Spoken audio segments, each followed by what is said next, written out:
Quebec school kids heading back to class with that new cell phone ban in effect, meaning they are not supposed to be using their cell phones anywhere on school grounds during school hours.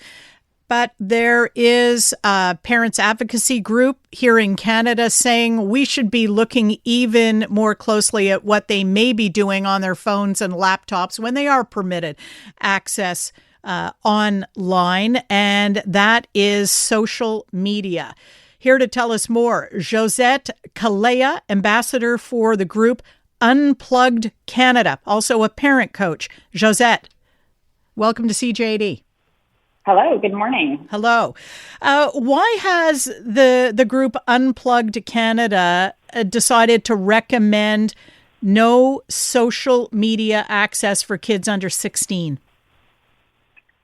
Well, we hear a number of concerned parents daily from coast to coast talking about what their kids have gone through. We've gone through a number of research articles,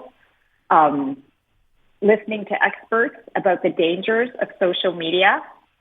The amount of research out there now that denotes that social media has a negative impact on our children's health is overwhelming. And we want to help parents manage this. And so with everything we know now about social media and the pressure we're getting from parents coast to coast to help them, that's why we decided to launch this. We have seen some other places start to look at social media bans, various ages though, some as young as 13, some saying no, it should be 18. Why has Unplugged Canada settled on 16?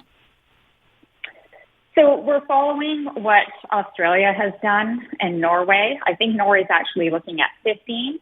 Jonathan Haidt, who wrote The Anxious Generation, has been leading this movement and bringing it to life, and he also suggested 16. And mainly it's because anything under 16, children's brains are still developing. Brain development it's affecting so much of the emotional and cognitive skills that children have today. They just, any earlier than 16, can't manage what they're being faced with online. And can you flesh out the concerns about how access to social media and what goes on there affects teenagers? So when we give children the access to social media, we are giving them access to the entire World Wide Web. The amount of harmful content that's out there, not to mention porn, not to mention promotion of suicide ideation, comparative culture. There is so much out there that children need to filter. There are obviously good aspects of social media as well, but there's such a flip side and it can get dark really quick. Algorithms can take a child down a dark road very quickly. And that's what we're trying to avoid.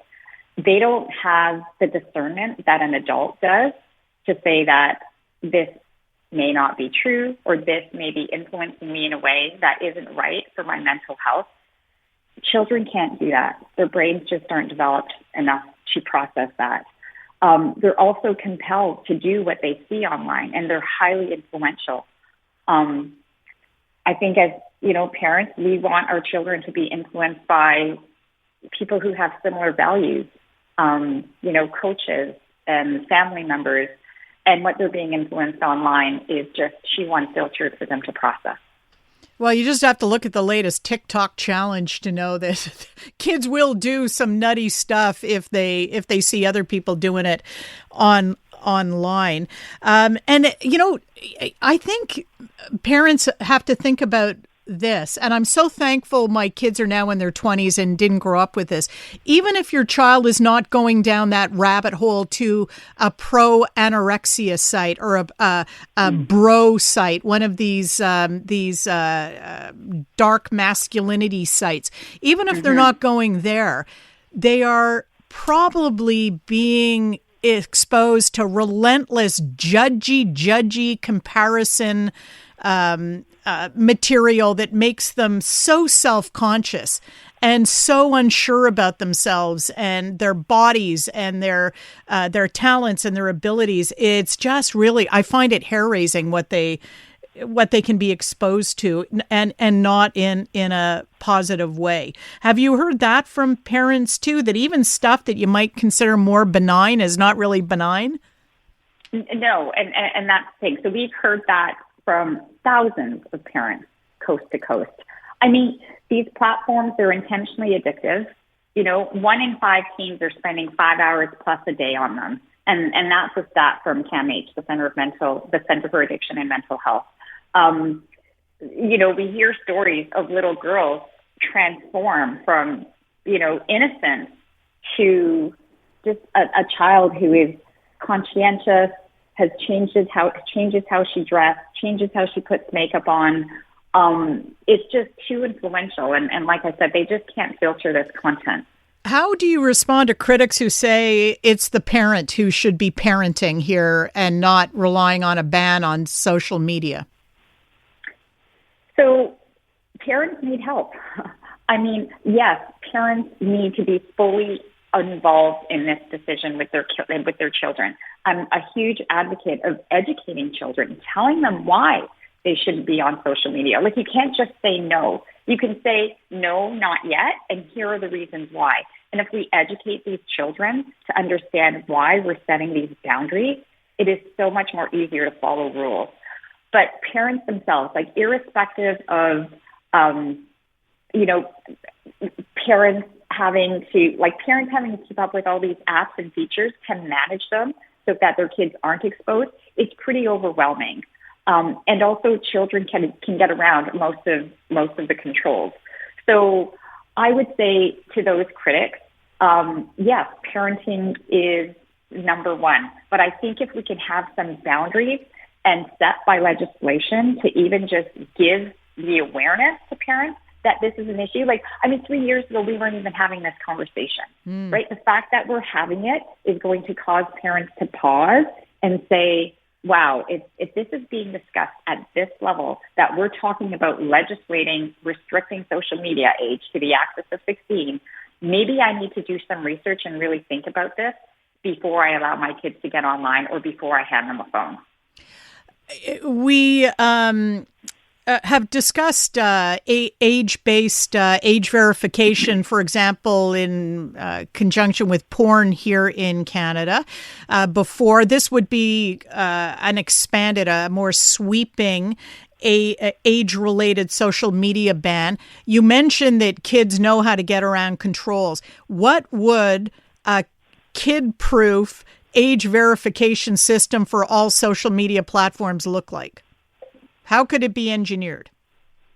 Well, that's something that the tech companies have to come up with. And that's what we're relying on government and legislation to enforce.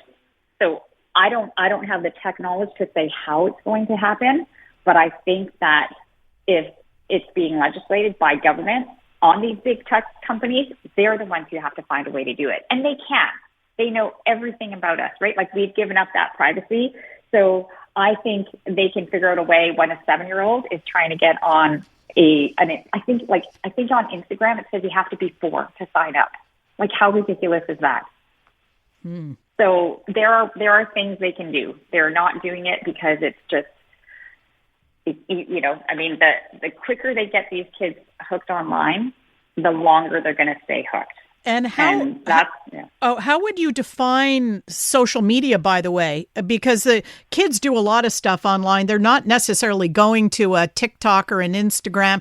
They may be playing games that are designed for them, for example. How would you define social media in conjunction with an age verification regulation?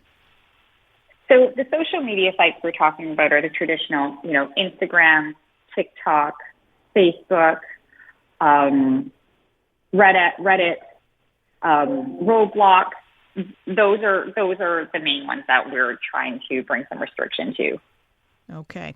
All right. Well, Josette Challeja, thank you very much for explaining the position of Unplugged Canada on this question. I appreciate your time. Okay. Thanks for having me.